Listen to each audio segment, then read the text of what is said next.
Hello friends, welcome to रन बसेरा YouTube channel. कैसे हैं दोस्तों? उम्मीद है कि आप लोग बहुत अच्छे होंगे। तो आज की वीडियो में हम बात करेंगे जो लोग नए वीजा पर आने वाले हैं, सऊदी में हो या गल्फ के किसी भी कंट्री में आने के लिए परेशान हैं, और उन लोगों का सवाल है कि हम किस तरीके से आएँ, और ऑफिस से आए या कोई अपना आदमी वीजा दे उस पर आए, कितना खर्चा बैठता है। और उसके साथ साथ में जैसे अगर आप आ जाते हैं और यहाँ पर आपका अगर आपको काम नहीं पसंद आया तो आप उस विषय में क्या कर सकते हैं। मान लीजिए कि आपके घर पे किसी का तबीयत खराब हो गया, या आपको काम पसंद नहीं आया, या कफिल से कोई लफड़ा हो गया, या कोई भी बात है, तो इस पर किस तरीके से हम अमल करेंगे और क्या कुछ हमको करना होगा। और आप नए आदमी भी, आपको भाषा भी नहीं आती है, तो आप ऐसे सूरत में क्या कर सकते हैं।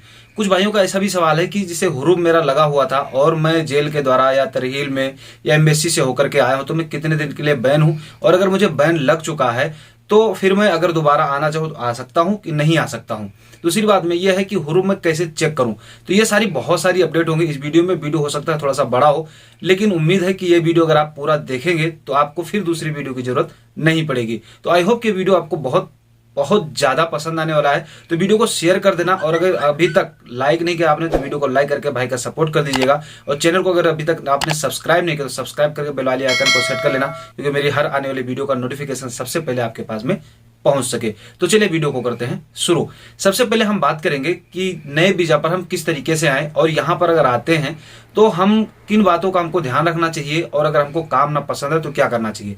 तो आपको एक बात बता दें कि अगर आपको नए वीजा पर आना है तो सबसे पहले आपको दो बातों का ध्यान रखना बेहद जरूरी है। ये दो बात अगर आप ध्यान में रखते हैं ना तो आपको कोई परेशानी ही नहीं होगी। गल्फ के किसी भी कंट्री में आप जाते हैं तो सबसे पहली बात तो आप ऑफिस से वीजा लें, किसी भी ऑफिस वाले से वीजा लें, क्योंकि उनके पास से एग्रीमेंट साइन होता है। ठीक है, सबसे पहली बात, अगर आप एग्रीमेंट साइन करवा लेते हैं तो उन पे उनकी जिम्मेदारी हो जाती है, क्योंकि 90 दिन का ट्रायल पीरियड वीजा स्टाम्प होता है। उस 90 दिन के अंदर अंदर में ऑफिस वाला आपको 90 जगह भेज सकता है, ये उसकी रिस्पॉन्सिबिलिटी होती है, वो आपको भेजेगा ही भेजेगा। ठीक है, इसके दूसरी बात, अगर ऑफिस वाला आपको एग्रीमेंट के बाद में भेज दिया और यहाँ पे कोई दिक्कत होती है तो आपको वापस भी बुलाएगा। ठीक है, और सबसे बड़ी बात जो ये है इसमें ये बात होती है कि अगर आपका पासपोर्ट ECNR है, अगर उस पर हाई स्कूल का मार्कशीट अगर आपका लगा है तो सबसे ज्यादा बेहतर होगा, सबसे ज्यादा जेन्युइन होगा। उसमें आपको पैसा भी कम लगेगा, और यहाँ आने के बाद में जो आपका स्पॉन्सर होगा, चाहे कफील हो या कंपनी हो, उसको भी डर रहेगा कि सामने वाला पढ़ा लिखा बंदा है और इसका पासपोर्ट इस क्वालिटी का है। क्योंकि पासपोर्ट में दो क्वालिटियां बनती है, एक तो ECR का और एक ECNR का। तो जो ECR होता है वो अनपढ़ लोगों का होता है, मैंने पहले भी आप लोगों को बता रखा है, और जो ECNR होता है वो पढ़े लिखे लोगों का होता है। तो इस पर इनको भी काफी सारा डर होता है। ठीक है, तो ये दो बात आपको समझ में आ गई होगी कि ऑफिस से आना है आपको, दूसरा एग्रीमेंट करवा के आना है।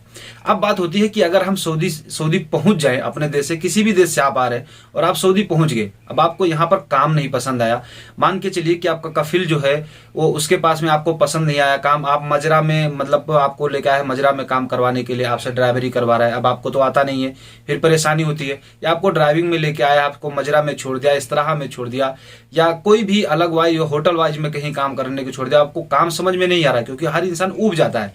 ठीक है, जो काम हम जानते हैं उसी को हमको करना है।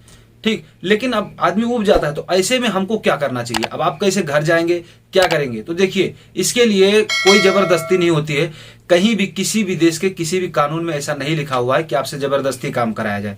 ठीक है, तो ऑफिस से अगर आप वीजा लेके आते हैं, जैसे कि मैंने आपको बताया, तो आपके वीजा पर 90 दिन का ट्रायल पीरियड जो वीजा जो स्टाम्प होता है उसके तहत में आपके सऊदी को उसे वापस करना होगा।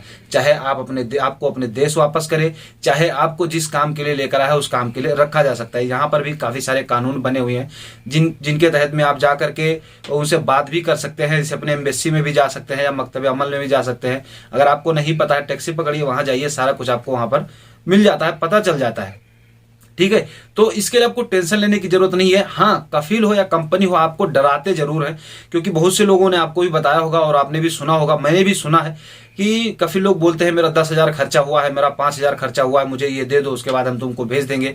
तो ऑफिस से आने का ये फायदा होगा कि आपको ये सब चीज झाम नहीं पड़ेगा। ठीक है, अगर ये कहता है तो आप भी एक बार उसको कह सकते हो कि भाई हमारा भी 8,000 10,000 खर्चा हुआ है रियाल में, तब मैं आकर सऊदी पहुंचा हूं। तो ये चीज तो ऐसे कफिल मानेगा नहीं, लेकिन अगर आप ऑफिस वाले से संपर्क करवाएंगे, ऑफिस वाले से बात करेंगे, तो फिर वो आपको वहां से चेंज कर सकता है।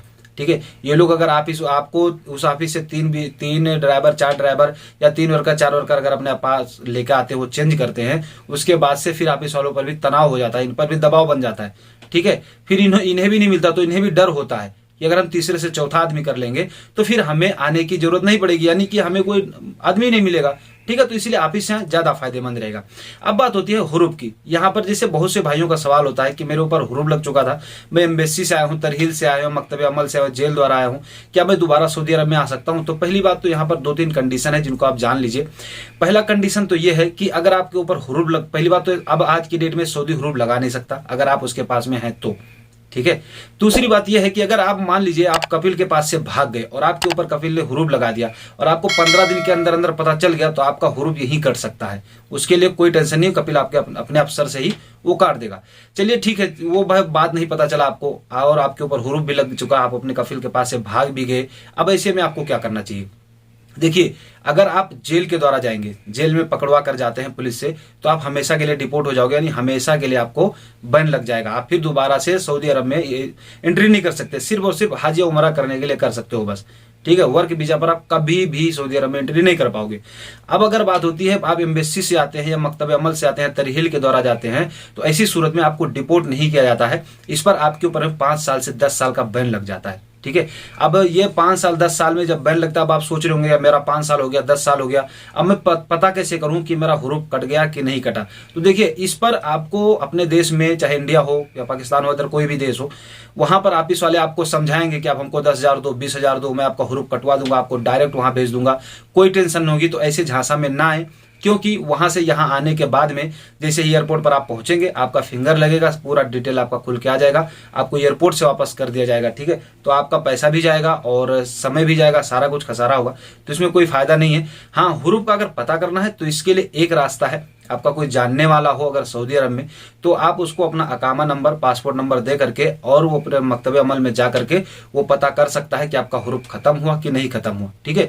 तो ये काफी सारी ऐसी बातें हैं जिनके तहत में आप अपने तरीके से सऊदी अरब में नए वीजा पर भी आ सकते हैं, और अगर कोई परेशानी होती है तो आप 90 दिन के ट्रायल पीरियड में आप जा भी सकते हैं, ठीक है। अब बात यहाँ पर होती है कि अगर मेरे घर में किसी का तबीयत खराब है तो क्या करें? अब कफिल तो भेजता नहीं है। तो देखिए, यहाँ पे 2 सूरत में सऊदी, चाहे कफिल हो चाहे कंपनी हो, आप अर्जी लगाते हैं ना, लेकिन इस पर भी प्यार से लगानी पड़ती है, क्योंकि सीरियस नहीं ले सकते। इस पर जवाजात का भी बहुत बार अपडेट मैंने आप लोगों को बताया है कि जवाजात का भी यही बात कहना है कि जो आपका छुट्टी लगाना है या आपको निस्तु की फिनिश भेजना है, तो ये सारा काम आपका कफिल या जो आपका स्पॉन्सर है वही कर सकता है, इसमें कोई दखल अंदाजी नहीं कर सकते, ठीक है। तो इसमें प्यार से बात करनी पड़ेगी। और जाने की 2 सूरत यह है कि अगर आपके बीबी का या आपके माँ का तबीयत खराब है तो आपको सऊदी भेजेगा। अगर आपके अदरवाइज किसी का तबीयत खराब है और आप सोच रहे जाने के लिए, तो ऐसे में नहीं जा सकते। अच्छा, माँ के और जो बीबी है उसका भी वहां से आपको मेडिकल सर्टिफिकेट मंगवाना पड़ेगा, तो ऐसी सूरत में आप जा सकते हो। आई होप कि दोस्तों ये वीडियो आपको जरूर पसंद आया होगा, तो वीडियो को शेयर कर दीजिएगा और लाइक शेयर कमेंट जरूर कर दीजिएगा। कोई अगर आपके मन में सवाल है तो कमेंट कीजिएगा, ताकि मैं आपको कोशिश करूंगा बताने की। अगर आपको बात नहीं समझ में आ रही, नहीं बोलना आता है, लिखना आता है, तो आप नीचे डिस्क्रिप्शन में इंस्टाग्राम का लिंक है, वहां पर आप जाकर के आप वॉइस मैसेज भेज सकते हैं, जिस पर मैं आपको जवाब देने की पूरी कोशिश करूंगा। तो चलिए फिर मिलेंगे आपसे नेक्स्ट वीडियो नेक्स्ट अपडेट के साथ में, तब तक के लिए जय हिंद।